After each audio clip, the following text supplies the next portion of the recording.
everybody, good to see you. So we've got the new moon in Libra today. It's not got anything attached to it like, you know, a super moon or an eclipse or,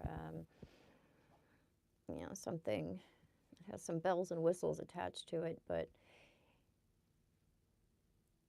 yeah, I think it's nice to get to plant some seeds that aren't beanstalks. We've been planting really big seeds, magical seeds that have been turning into various types of beanstalks. And this is one that we may plant some things that are less, they require less of us in terms of what do you have to climb. I mean, look at the energy that you have to put into climbing a beanstalk and dealing with what you find up there. We don't have the wild epiphanies or wild balance point to what we're sowing at this particular new moon. So it's an interesting thing when we have those, because it's like they may not be the most memorable weeks, but when we look back in time, those can be the bigger waves, like the waves that start out smaller, but then they turn in over the course of time, the choices that we make around these particular periods. Those waves can grow and gain more energy over the course of time. So, hey, David. Yeah, aren't you right about that? Scorpionic vibes today, because the moon already went in to Scorpio and is having a conversation with Pluto. So we have two layers of the underneath that come right on the heels of this lesson in balance. Do you choose cooperation? That's what Libra is about. Or do you choose to bounce around and not really have not really have a goal, or not really have a hoop that you go through? That's that energy here, because it's in conjunct to Saturn and it's square to Jupiter at the same time. And it's showing us how if we don't have a root that is connected to something that we want to do, is something that's rooted in causing us to want to return. Choice to be there. If that's not there, then we can have this experience of just kind of bouncing around. And we can want something permanent. We can want something reliable or that offers us security. But if we don't have that taproot, if we don't have the ability or the emotional preparation to return,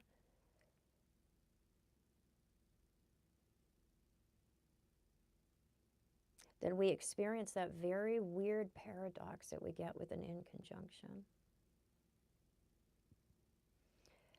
I am this way, but paradoxically, I'm also that way. And it's these days that we realize that these incongruencies in our nature that can have us continually going in circles or stubbing our toes. So those are pointed out when we have these illuminating cycles. So it doesn't bring the humiliating werewolf moments that full moons do. But this may lead to one of those if we're doing it right. Because cooperation means compromise, and it means understanding a win-win. The cooperation is not self-abandonment. That's actually aggression. That is not loving behavior towards ourselves or the other person. Everybody pays if we get into self-abandonment and tell ourselves that, we're a good person for doing that, or our long suffering is the right thing to do. Those are terrible, terrible no-win situations. So we're extricating ourselves from what we see are no-win situations. And we can look at it too as short-term wins, but when you look at it long-term, it's a no-win, no-win. Somebody might be winning in the short term, but in the long term, it ends up in guilt. It ends up in one of us feeling pretty darn bad about ourselves because of the liberties that we've taken or how we've allowed ourselves to be taken advantage of. It depends on which end of the in conjunction spectrum you're finding yourself on. So that square to Jupiter, this is something that's having us look at sources of inspiration. What is it that powers us forward? That has to be included with the things that we're honestly choosing for ourselves and choosing to root ourselves to or develop a taproot in relation to. It shouldn't be boring. That's a misuse of Saturn. Dry, boring. I feel like I got to, I have to. It's squeezing the life out of me. I'm here because I said I would be. Those are symptoms of inauthenticity. And often of not wanting to take responsibility for the fallout of getting ourselves out of those situations. So we will be looking at what we've tethered ourselves to. And is it actually what we really want?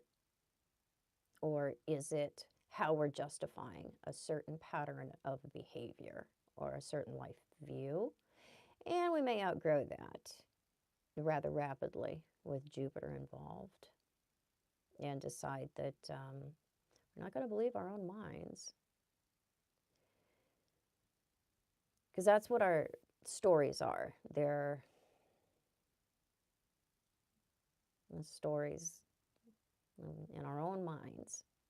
And when you change, the way you look at things changes. So we can do a major pivot with in conjunction to Saturn involved. Because this is one of those things where we have a new moon or with an in conjunction to Saturn, and I would say like a lot of aspects, not just new moons, but it's particularly the in conjunction to Saturn that can have us making a really, really fast turnaround because we can see misplaced loyalty very, very clearly. And when we do see that, it's rather humiliating because it makes us question ourselves on many levels. Like, if I could believe that, what else could I believe? And so it has us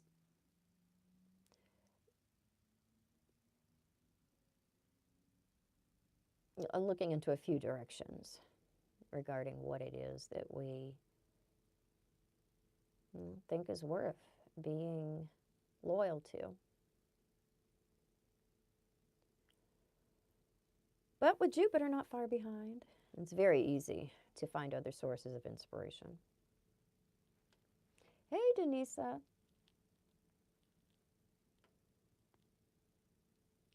Ryan, you recently revisited the reading that I gave you It's like a shot in the arm. That's what recordings are for. They can help us to remember. I'm glad you got something good out of it. Thank you. I am having a good new moon in Libra. It's directly conjunct to my moon today. My moon's at 29 degrees, and the sun and the moon was at 28 degrees. So it's hitting me well.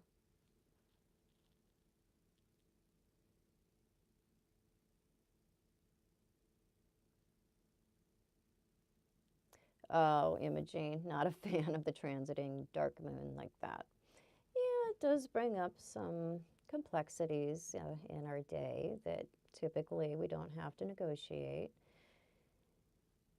But it's a lighter new moon that we get to uh, coast on, but the undercurrent definitely is Scorpio. Correct use of power. And in fact, today, because it is square to Pluto itself, we're looking at emotional manipulation. Do we act vulnerably, or do we put our emotions out there? I mean, do we put our emotions out there honestly, or do we put them out there in a way that it's going to get our needs met? Because if we're being really authentic, sometimes, I mean, we're taking a lot of risks that we may not be getting our needs met. When we are not prepared for outcomes that we can't control, then we typically will use our emotions in a way to prevent unknowns or mysteries to occur, abandonment, open-ended things. And emotional maturity really does require that you have the capacity to deal with whatever may come. Because if you don't have that capacity, you're going to prevent it. It's going to come through controlling situations, and that can be very, very unclear how one is doing that until we do heal. Because before we've healed, we are very convinced that I know I was, sometimes still am, very convinced that we have it right. We're in the right, we're there. But healing is very much like hindsight is 20/20. After we have healed, that's when we realize that, whoa, whoa, is that what I thought? I was pretty far from accurate there. But because we have come far from where we were, we actually have a lot of reasons to call ourselves healed. Or more healed, certainly more healed. But I think it's when we really have the scab totally grow over that we have that ability to look back and say that, I thought I had it in the bag, but I was still learning.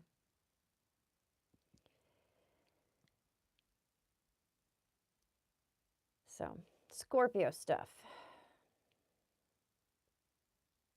We do it all of our lives. If we stop transforming, that means we've either turned into an unreachable psychopath, a machine, or we're dumb. So we really do need to continue to put our energy into changing what gives us the best, most loving, healthiest outcome in life. So much of the time when we get older, we just choose to say enough is enough. I'm sure we all know people like that have gotten to a place where they're like, oh, you can't teach an old dog new tricks.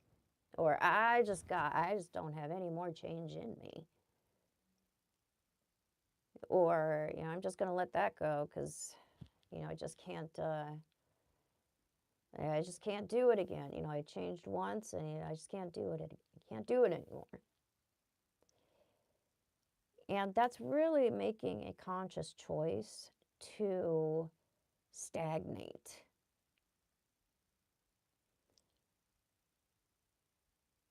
And then we become very bitter because things change around us.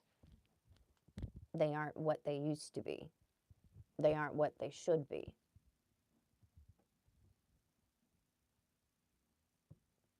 The real issue is that we aren't what we could be.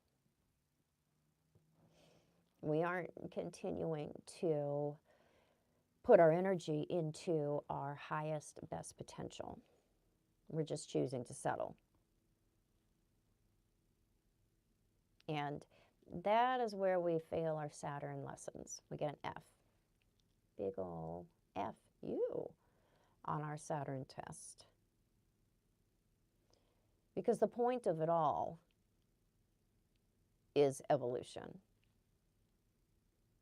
There isn't just a point until you get, till about, maybe 40, 50, 60, and it's like, now the point is taking it easy. Denying change, often denying reality, and trying to bring back the past because the present has something wrong with it. And we've had to deal with quite a lot of that attitude with the big boys having cruised through Capricorn a few years ago and shook up the system, shook up what's old, shook up what's stagnant, shook up what's institutional.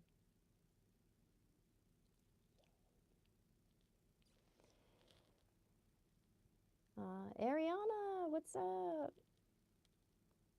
Is Scorpio really that transformative, though? Pluto, yes, but Scorpio is fixed. That's because it takes time. Sagittarius feels more transformative than Scorpio, just something I have been thinking about. Yeah, those are great points. Sagittarius is definitely a change, but it's a different kind of change. It's change that comes as a result of exposing ourselves to something new, adventure, new vistas, travel, education. Once you expose yourself to a new culture, once you travel, you can't unsee that. That in itself is extremely educational. Jupiter's where we grow through stretching the boundary of a quest. And it's the quest to follow after something for gain. Scorpio is more about shedding and loss. And it is fixed. It takes time to find those points of release. Jupiter's it's a pretty fast mofo. That is where we can grow sometimes too quickly. So they are definitely changed, but they're different pace, a different pace and type of it, and come about it differently.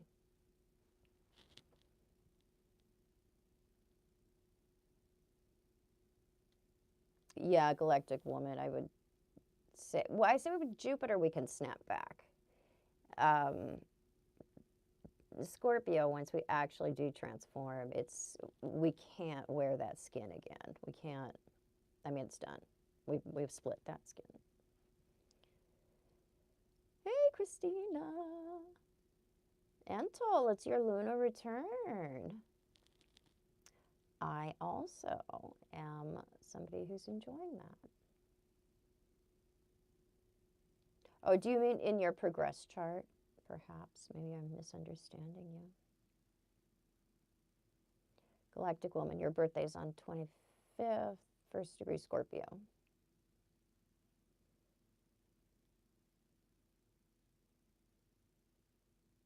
First degree Scorpio, 0 degree Neptune. Those baby degrees are powerful. They do hold more lessons in terms of them conferring more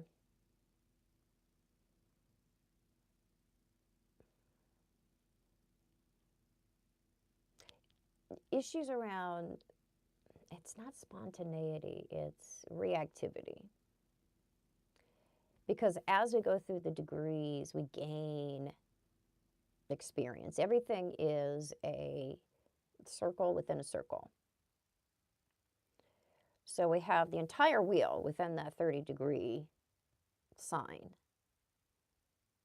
And it shows, that initiation at the baby degrees and then the end of it all and where we start to waver and vacillate and I don't really know what to do. And we actually have an issue with taking off before we've even got the point where we can waver at the baby degrees because it's so spontaneous. So, yeah. And then we experience in the middle degrees the rebellion of the teenage years. Ariana, I have another question. Do I look at fixed stars for natal charts? I don't, but if somebody asks me to, I'll definitely do that. We haven't had a unit on that yet in apprentice class, so we definitely will cover that. They're fun to look at and interesting to see, but they don't have a lot of weight in modern astrology or the interpretation or understanding of personality. They do have something. They do offer something that is showing that in that particular space in the birth chart that anything that we have may occupy, we are going to be affected by and bring into our personality the themes of that particular fixed star. But I don't use them mainly. They're a tool and there are so many tools in astrology. There are endless tools. And some of them you learn and you might use a dozen times throughout a career. Some of them you learn and you use them every day. Some of them you only use when someone asks you to use it. And fixed stars, for me, generally falls into that category. Alrighty.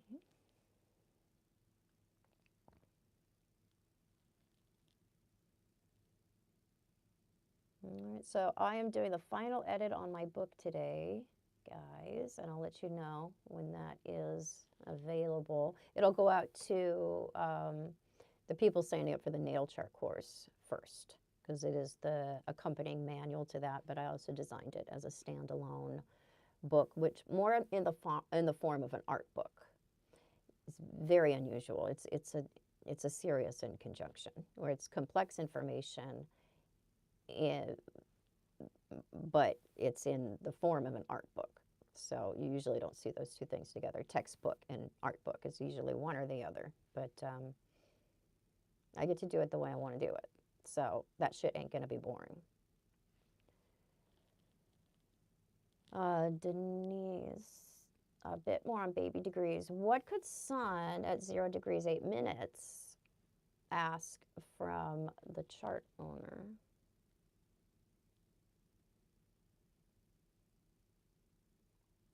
Where is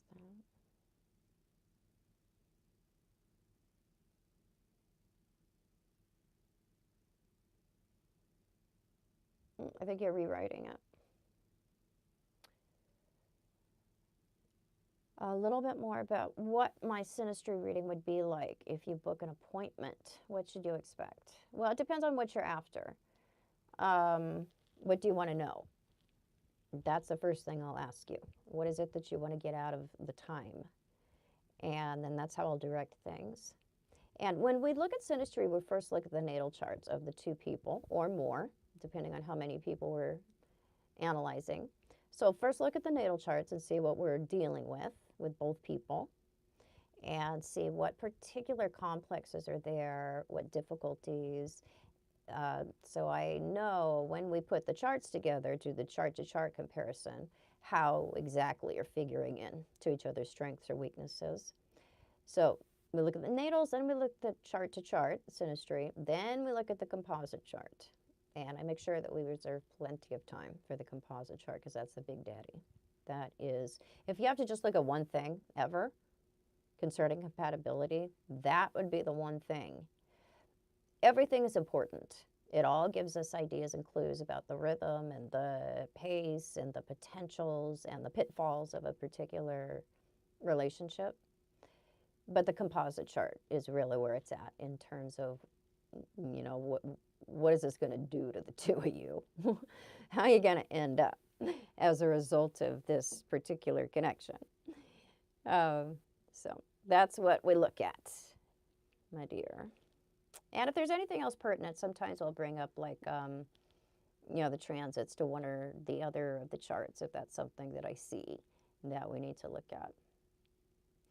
I stay pretty flexible depending on what the subject matter is, what it is that you want to know, and what ends up coming up during the course of the session, so you get the most out of it.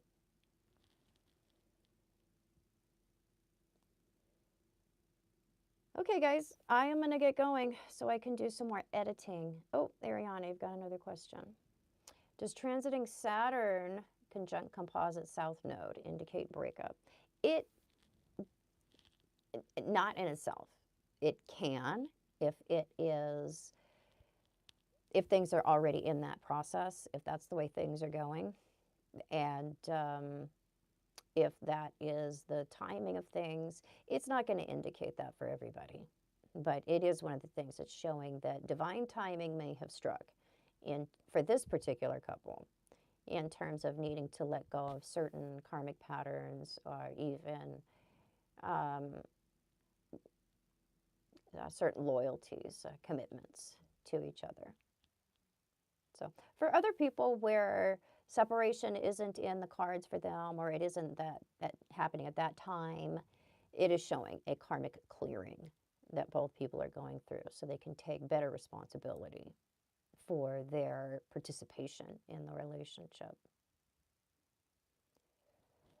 Oh, Agnes, I'll have to take a look at that. We'll probably be interested in looking at that in apprentice class. We love looking at contemporary charts and keeping track of, people's transits and stuff. Or if something happens in the news, it's always fun to see, or educational, sometimes not fun. Sometimes it can be tragic, but always educational to look and see what is afoot at the Circle K, because you can always see the rhyme and the reason when it comes to events. All right, guys, I'm going to get going. I'm going to do some more editing after I take my girls out for a walk. I do feel inspired to start the Daily Divine again on the membership channel. So I'll be checking in with you when I feel moved and inspired to do so. Because my mind really wants to do that, but it has to be in my heart. It has to be real. It can't be something that, I'm coming up with something. It doesn't count. So I will check in with you guys soon, and Happy New Moon.